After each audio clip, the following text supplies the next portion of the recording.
Hey guys, welcome back to my channel, and we are gonna start chapter 2 now, because the first chapter, that was concept of nation, that we have already done in the previous lectures that I have covered so far.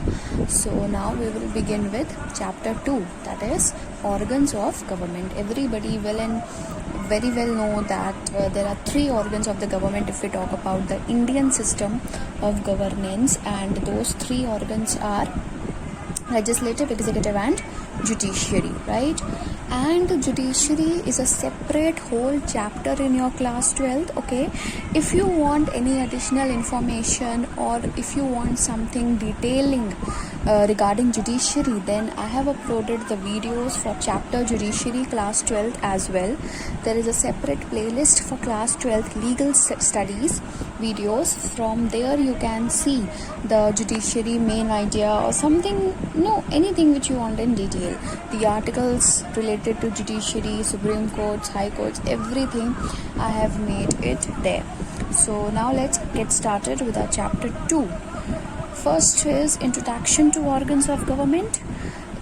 We have discussed government as an essential part of state in previous chapter when we had done the different elements of state.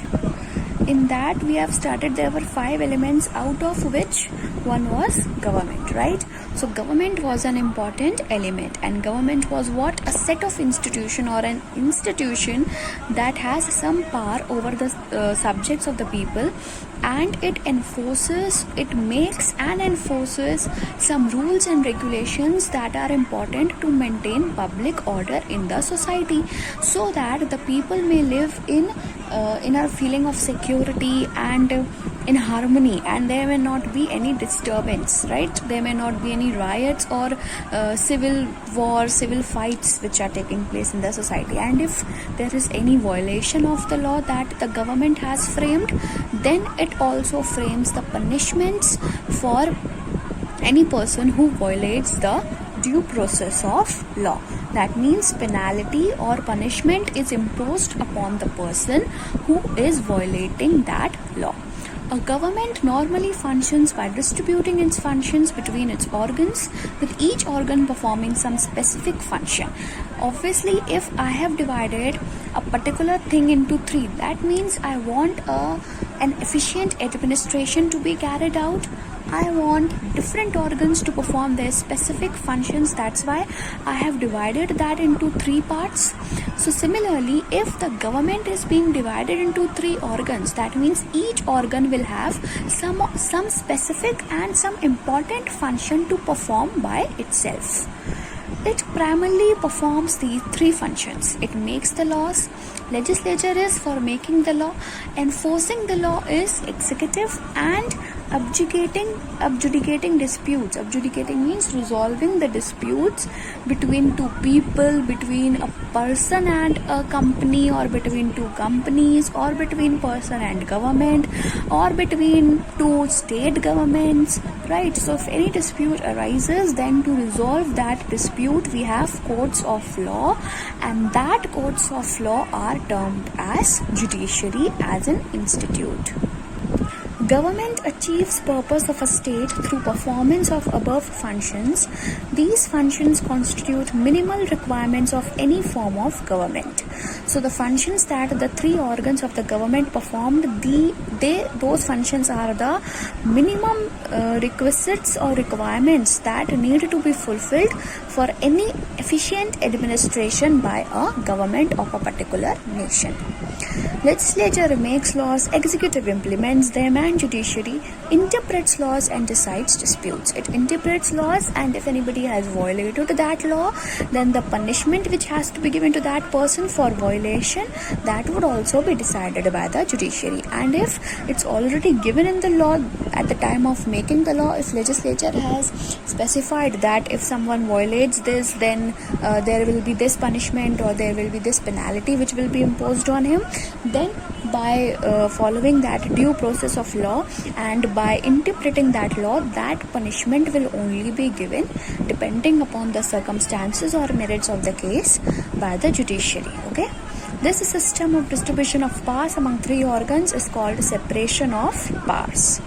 Now let's see. Forms of government.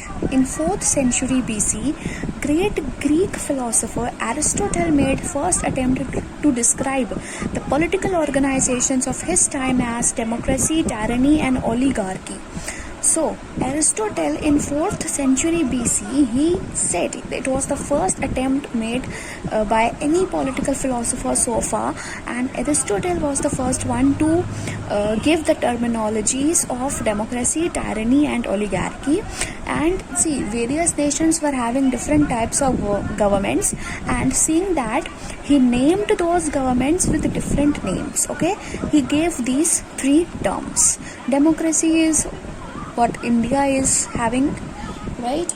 Rule of the people. Election, rule of the people is mainly the meaning of democracy.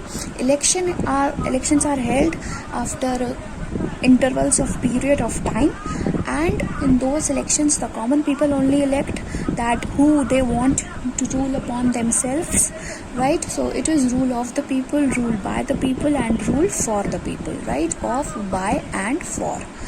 Tyranny is the rule by oppressive government. Okay, it's a very cruel government. Means you can say that like Adolf Hitler, he ruled in a very cruel manner. जो भी उसके loss को violet करता था वो उसकी सीधा गर्दन काट देता था. या आजकल के टाइम में तो north Korea, right, Kim Jong Un, he is a very cruel ruler, right? So cruel and oppressive form of government is basically termed as tyranny. Oligarchy is when the power of ruling a state is in the hands of few people only. Okay, when the control or power of ruling is in the hands of few people only, or in the hands of a particular organization of that country only, then that is oligarchy. In absence of a clear-cut line of difference between state and government, Aristotle called it classification of states. His classification was based on two aspects: number of persons in whose hands authority of state vests and purpose for which that authority is directed or used. So what was the basis on which he classified different forms of government or different forms of states, classification of states? So that was on the basis of two things: the number of people who have the power to control that nation, okay, and the purpose or the functions that the ruler or that government will perform. Okay, so authority, number of people who are in the authority to rule the state, and the purpose for which they have gained that authority. Okay, these aspects determine the normal or true form and perverted form of government. So these aspects not only helps to classify the states, that what kind of government is ruling upon them, but also it helps to find out that which government is the normal or true form of government and which is the perverted form of government. Perverted form means which government is ruled by a small group of people, or which is cruel, or which is not good for the common people if taken into consideration. Normal form of government implies that government exercises authority in the common interest and welfare for all. Normal government is when the government has the power and it functions for the common welfare of the people, for the common welfare of the public at large. Perverted form is ruling power is exercised for self-interest of the rulers. Perverted form of government is when the ruler is entrusted to do his own benefit only. Okay, as he is in the post of ruler, then he can use his power to take any decisions, and that decision which he is taking, it's only for his own welfare or for the welfare of the post or for the welfare of his council of ministers who are working with him, but not for the welfare of the subjects of the country. You can look at this table: number of persons having ruling power, normal, perverted. If there is one person who is ruling, then obviously if a ruler, if a king or queen rules, then that form of government is known as monarchy, and the ruler is termed as monarch. right? This you may have studied in your previous classes, that what is monarchy. And monarchy is normal, okay, and perverted form of that is tyranny, when a single ruler rules or he operates a cruel government because he only thinks about himself, right? If there is perverted form of government, that means he is thinking for his benefit only, not for the benefit of the public at large. And if there are few persons having the power to rule the country, then for the normal form of government we have aristocracy, and perverted form of government we have oligarchy. And if there are many people, like it happens in India, there are many people, right? Different portfolios or departments are given to be handled by different ministers, right? So there are many people who have the authority of ruling over us. Then that normal form is democracy. As I told you, I have given you the definition of democracy as well. And perverted form of government, there is no such perverted form of government wherein many people have the power to rule and they are only thinking about themselves. So there is no perverted form of government wherein many people have the ruling power. So many people ruling power, then normal form of government is only existing, that is democracy. So this is the table. On the grounds of quality and governance, Aristotle justifies polity as the best form of government. Polity is same as democracy. Aristotle's use of term polity is equivalent to constitutional democracy of the modern state. So when he said polity, that means the modern democracy that is existent in various countries of the world at present. Okay, so and he has classified on the basis of rule and governance, and on that basis only he said that polity is the best form of government. A prominent feature of Aristotle's classification and political analysis is that no form of state remains static forever. All states pass through cycles of revolutions. Every form of government degenerates over a period of time, giving place to a new one.